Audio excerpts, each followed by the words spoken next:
Hello! So, yun nga pala no. So, ito na naman tayo sa ating unboxing. Pero hindi nyo na ako makita kasi na-excite na ako dahil direkta na ako sa pagbukas dito dahil sobrang excited ko. Sobrang pagmamadali ko umuwi dahil pinikap ko siya sa JNT branch. So, makikita nyo naman, Twice Candy Bong Z. So, ang official light stick ng Twice. So, sa mga hindi nakakalam, fan po ako ng Twice. So, yee. So, ngayon, na-unboxing ko na siya. I-insert ko na lang yung mga packaging niya dahil thumbs up, 5-star ang packaging. Napakahirap tanggalin. So, puro bubble wrap.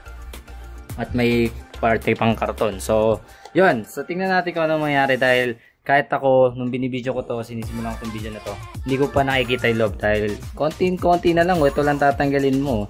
So, bago pala lahat yun, meron pala akong libreng memory keychain.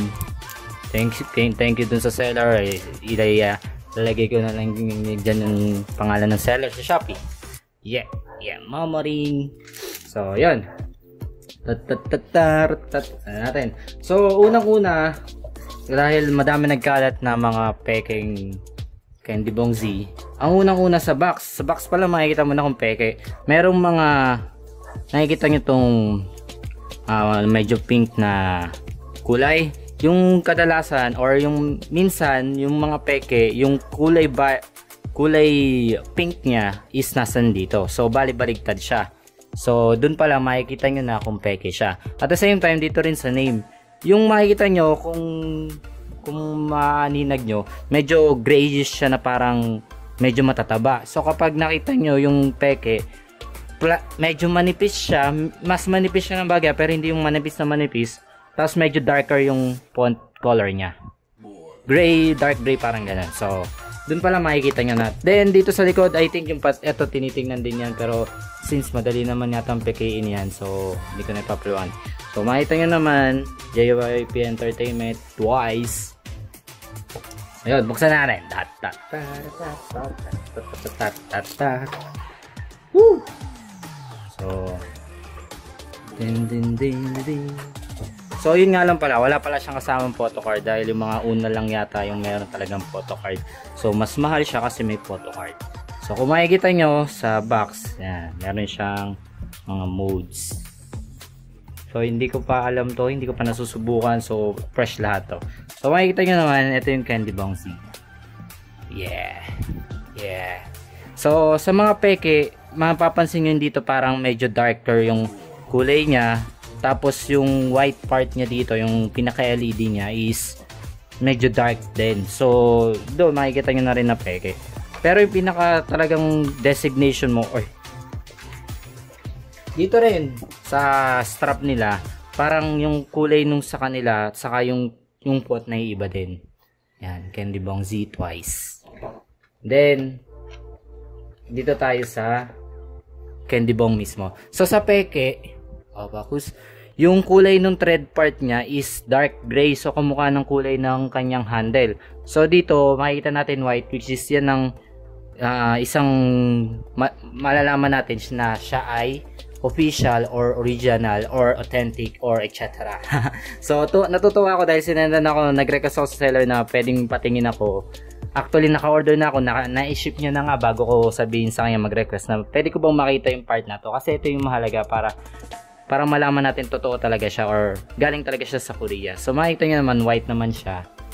Pagka kamukha ang kulay nito is ito, peke yun. Sure ako doon. So far so good. Then tingnan natin kung ano pa yung mga kasama. So dito naman sa battery niya, kumbaga sa compartment ng battery niya, meron ding kapekean na nangyayari doon. So sa peking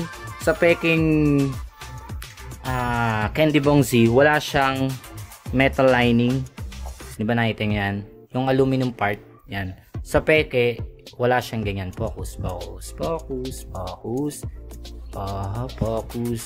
nga mag-focus. So, ayan. Basta wala siyang ganitong part. So, iba yung makikita nyo doon. So, dito wala nang iba. Dito, easy.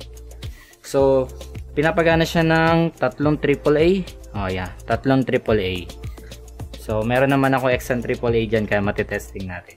So, dito, isa pa, sa bilang last na para malaman nyo kung original siya, yung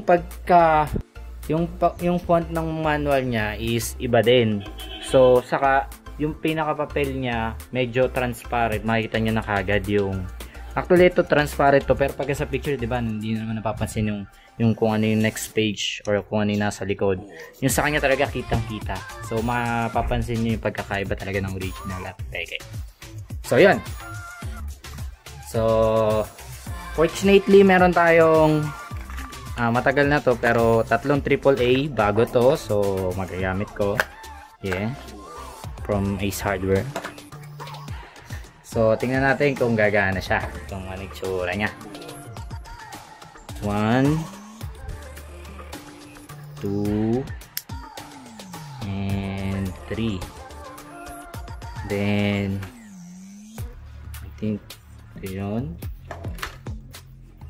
So, ganyan natin. And try natin ganahin siya.